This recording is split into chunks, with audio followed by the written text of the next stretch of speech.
Welcome to another episode of the Alcohol Addiction Podcast. My name is Lee Davey. I'm not an alcoholic. I refuse to be anonymous. I'm someone who doesn't drink alcohol and spends every waking moment helping other people do the same. And I am in the Atlantis Resort in the Bahamas at the moment, doing a spot of work, interviewing poker players at a poker tournament called the PokerStars Players No Limit Hold'em Championship. It's $25,000 to play in this tournament, and PokerStars gave away 350 seats, which makes it the biggest high-stakes poker tournament ever devised or created, that contains a lot of people like you and me, people who don't normally have a $25,000 to play in a poker tournament. Anyway, so I'm going to go and find some breakfast, but I wanted to share something with you which I think is important. So I've been working in the poker industry for about a decade now, something like that. And through my time here, I've made a lot of friends, a lot of admirers of my work, but at the same time, I've also made enemies is the wrong word. Enemies is the wrong word, but a lot of people who don't like my work. And they don't really, they make it clear that they don't like it, but in passive aggressive ways, okay? And I find that to be, hey, how's it going? Good to see you. And I find that to be a little bit difficult to deal with, you know. I mean, the most difficult thing about it is being in that environment. Like, so being in a media room. So the media room is a very small, compact place, and if you are not on good terms with a lot of people there, it can get a bit uncomfortable in there, you know. And I don't want that in my life. And in many ways, it reminds me of when you take the decision not to drink alcohol, and then you find it really difficult to go back to the pub or the club or wherever you were with your mates, because now all of a sudden they don't understand you. You feel like you don't belong there. And because you feel like you don't belong, you start to tell yourself the story that there's something wrong with you, that your decision to be someone who doesn't drink alcohol was the wrong one, that your status has dropped. But, you know, especially in your social hierarchy, but you might start thinking that your social status has dropped in life. You might start catastrophizing, thinking that, you know, you're going to be lonely for the rest of your life. So it's really important when you do stop drinking to really be aware, like have self-awareness, and really be kind of understanding about what's going on, how you're feeling, and then dealing with those feelings in the best way for you. And we'll all be different. And I just want to share with you something that just happened to me, how I dealt with my feelings. So there's this guy who I work with. I don't work with him, like he's not on my team or anything, but he's part of the media, and in poker it's like a little circus. So every time you go to an event, see the same people. So I see this guy a lot, and in the past he's tweeted some pretty passive aggressive digs at me when I put articles out there. So I kind of got the impression that he wasn't a fan of me either as a person or the work that I do. And when I'm with him or I'm around him, it's really uncomfortable. And I don't like that feeling, like I said, so I told myself last night that I was going to speak to him today. So I just asked him to come outside to talk to me. And I said, look, you know, I've probably got another year traveling the circuit before I pack it in. And there's clearly something that I've done, or said, or written that's upset you. And it would be great if I could have your feedback as to what that is, because I'm feeling really uncomfortable when I'm around you, and I don't want that, you know. And he said, you're not gonna like what I tell you. I said, no, just give it to me. And he's like, you won't like it. And I'm like, well, I'm asking for the feedback. And he just said, you're a hack.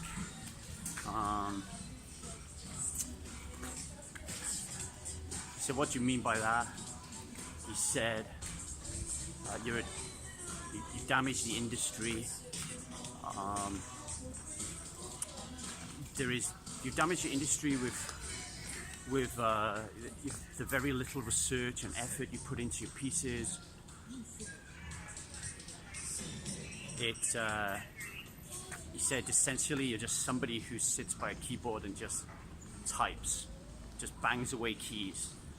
And I said, okay, so you think I'm a hack? And he said, yeah. And I don't care what you do with that information. You know, he was really kind of at an aggressive posture. He was like, yeah, and I don't care what you do. You know, I'm not interested in your point of view. And I said, well, there's a lot of people out there that really like my work, you know, and give me great feedback and hire me and like that I do something a little different. And he said, yeah, and there's people out there that like top 10 clickbait links as well, but that doesn't mean it's right. So then I said, well, thanks for the feedback. I just want you to know that I haven't had any training. I was a 20-year railwayman before I decided to write. Somebody asked me to write about poker because they liked what I wrote. I just went with it, and people kept hiring me and asking me to write for them, and I just kind of went with it and tried to create my own style, and I'm not educated in this. And he said, I don't care. I don't care. I don't care what you do with what I've told you, but I don't care. And I said, okay, thank you for letting me know. And, you know, it makes you feel shitty, but at the same time, you realize that your thoughts and feelings, your intuition, is not a million miles off the mark, right? So I kind of knew that it would be something like this. You know, can you separate work from like person? Like, is it personal? Yeah, I think it probably is, because he probably believes that I don't have certain values in my life. Like if someone was like really deeply researching a piece, then there's a particular value around that, right? Around integrity and around the need to get it perfect, and what I'm kind of doing is very different. Like, so I'm flying off my seats and my pants a lot of the time, trying to squeeze in as much as I can. So I don't research as much. I do run away from those type of pieces, and I have to write 5 articles a day, which is 20 a week, and I think I've done a good job and done my best with that, as best as I can. Hey Christian, I'll catch up with you later, yeah?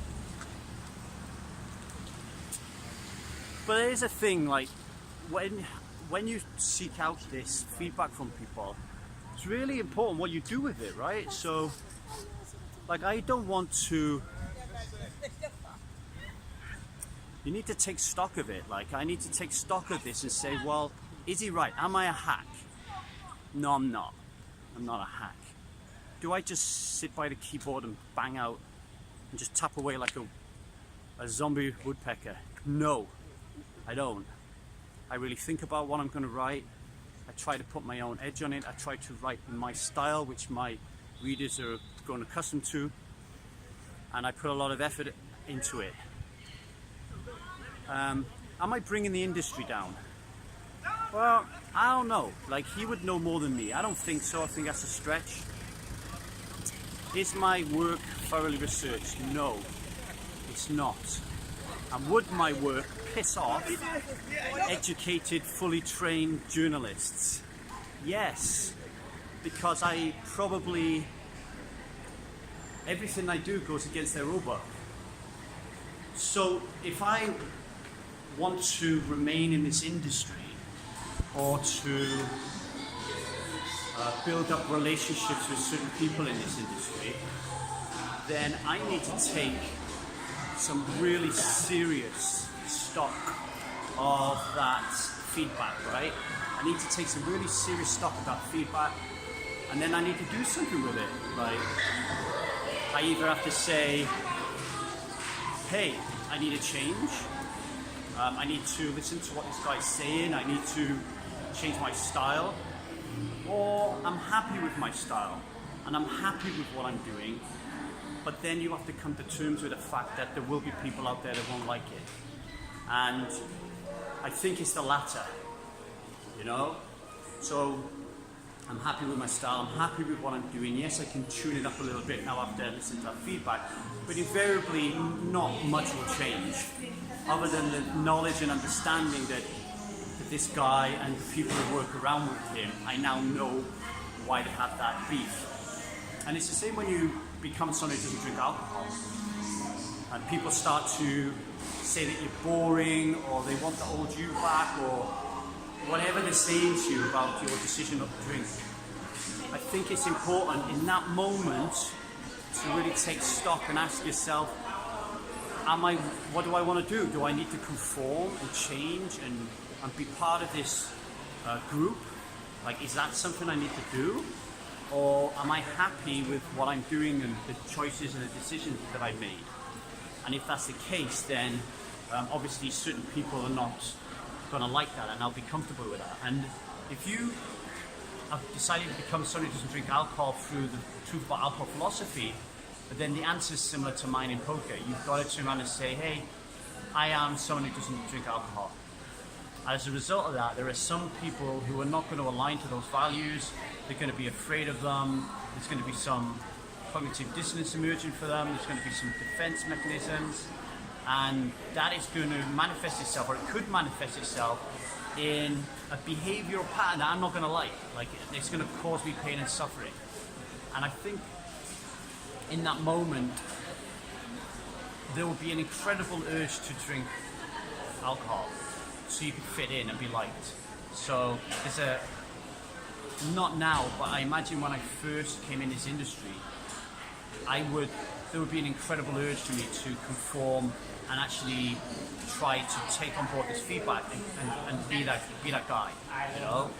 It's only the confidence that I've got over 10 years of doing this and getting the gigs that I've got and read the feedback that I've read that tells me there's a space here for me that is not being filled currently by anybody else, and the people value that space. But there's value me in that space, but there's also people who don't like me in that space, right? So I need to be comfortable with that.